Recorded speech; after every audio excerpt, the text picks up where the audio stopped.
ফটোশপের নতুন ভিডিওতে আপনাদের সবাইকে স্বাগতম। আজকে ফটোশপের সবথেকে গুরুত্বপূর্ণ একটা টপিকটি আপনাদের সামনে চলে আসলাম। আজকে আমি দেখাবো আমার কাছে একটা কাঙ্ক্ষিত পিডিএফ আছে। এই পিডিএফের মাধ্যমে আমি একটা সিল বসাবো ফটোশপের মাধ্যমে, একদম ম্যানুয়ালিভাবে সিল বসাবো, বুঝছি। তার জন্য আমি আর পিডিএফ ফটোশপটা ওপেন করে নিয়ে আমার ফটোশপটা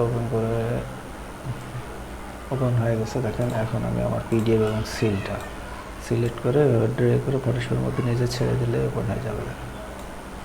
এই যে আমার কাঙ্ক্ষিত সিলটা আছে, এটা আমি আমার পিডিএফের মধ্যে এমনভাবে বসাবো লেখার পিছনে, যাতে এটা করে কেউ বুঝতে পারবে না যে আমি বসাইছি।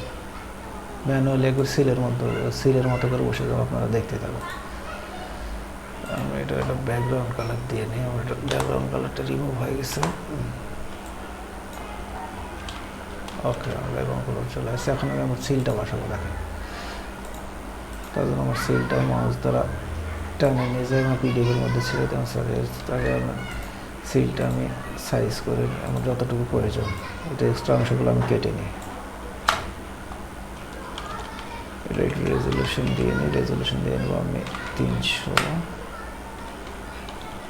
ওকে, এখন আমি মাউস দিয়ে আমার সিলটা টেনে নিয়ে যায় আমার পিডিএফের মধ্যে নিয়ে এসছে। এখন আমি আমার পিডিএফের মধ্যে সিলটা আমি কীভাবে বসাবো একটু মনোযোগ সহকারে খেয়াল করবেন।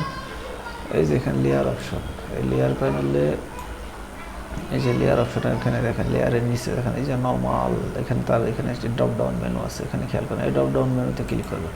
ক্লিক করার পর এখান থেকে অনেকগুলো অপশন আছে, তার মধ্যে যে ট্রাকেন এই অপশানে ক্লিক করতে হবে। তারপর ম্যাজিকটা দেখেন, সিলটা আমাদের একবারে লেখার পিছনে চলে গেছে। এখন এই সিলটা আমি যে কোনো জায়গায় পিডিএফের মধ্যে ব্যবহার করতে পারবো। আমি একটু সিলটা রিসাইজ করে নিই। এখন দেখেন, আমি যে কোনো লেখার মধ্যে লেখার পিছনে ব্যবহার করতে পারবো,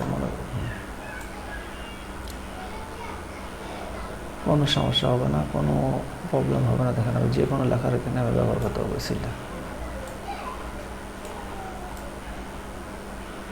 আমি সিলটা এখানে বসাবো, তার জন্য আমি একটু ছোট করে নিই। ওকে,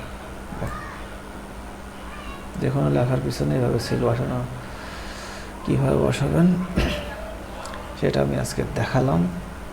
শিখে রাখবেন, কাজে দেবে। ধন্যবাদ সবাইকে। আর ভালো লাগলে আমার চ্যানেলটি সবসময় সাবস্ক্রাইব করে রাখবেন, আর এরকম গুরুত্বপূর্ণ ইম্পর্টেন্ট ভিডিও পাওয়ার জন্য।